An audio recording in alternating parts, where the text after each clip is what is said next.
For 20 years, a local family has desperately searched for a missing loved one. Craig Frear vanished on this day 2 decades ago. He was last seen in the village of Scotia. There's not been a trace of him since.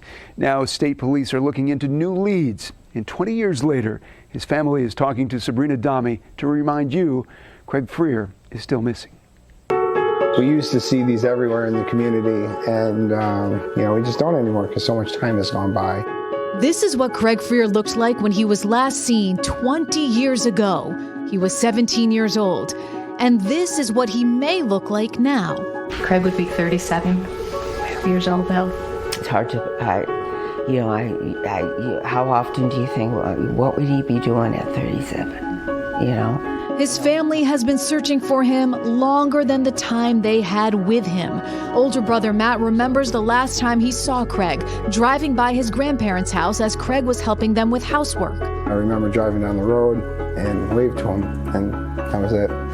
Did you say anything? No, he couldn't because we were driving, but it was just a little wave. And that's the last time you saw him? Mm-hmm. The day before he disappeared, Craig had spent the night at a friend's house. I saw him in the morning after he came home, and he was on his way to work. And that is the last that I had seen him. And that was it. He was just gone.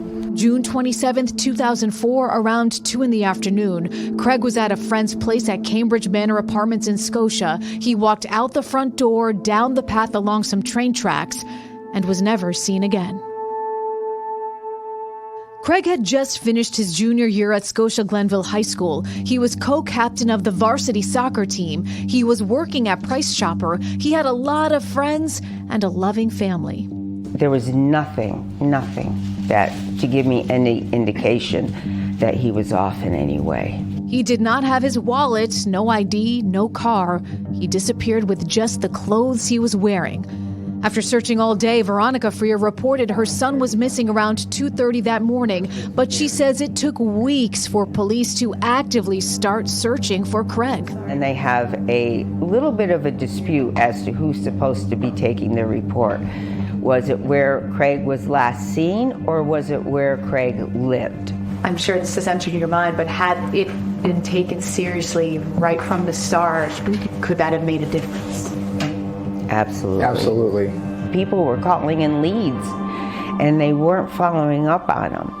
State police eventually took over this case, and after reports for 2 decades of where Craig may be and what may have happened to him, there are still no answers. Just make people remember, his face and his name, rather than, there was a boy 20 years ago that disappeared. That boy's got a face, and that boy has a name, and the boy has a family, so.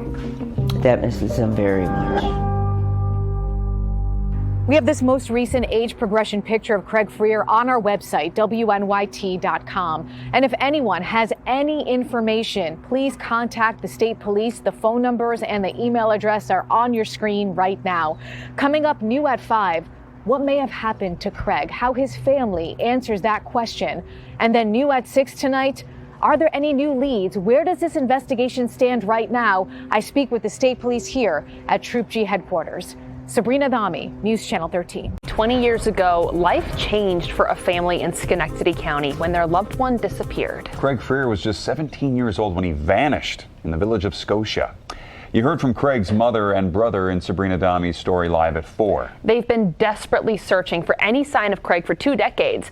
And now new at 5, what do they think happened to him? Do you have your own, thought on what you think may have happened to Craig? I don't like answering that question only because whatever I say I think will be taken as, they know something that we don't. And so I don't know. What I do know is that for somebody to disappear like this with no means that we know of, no wallet, no ID, no car, nothing but shoes and a pair of pants and shirt. And to walk down some train tracks and to not be seen again just seems absolutely impossible to me.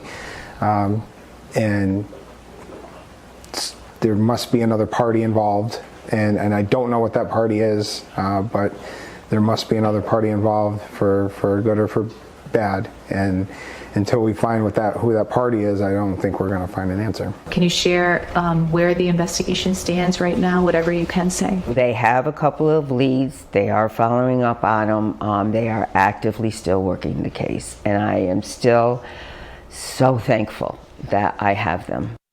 If you have any information, please contact the New York State Police. The numbers and email address on your screen right now. Coming up new at 6, Sabrina Dami sits down with state police investigators to discuss where this case stands right now. Are there new leads? Our coverage continues live at 6. It was 20 years ago today when a 17-year-old from Schenectady County disappeared. For 2 decades, Craig Frear's family and loved ones have searched for him and wondered what happened to him. They're talking to Sabrina Dami and new at 6, their response to rumors about Craig over the years. Also what state police are saying about where the investigation stands now, 20 years after his disappearance.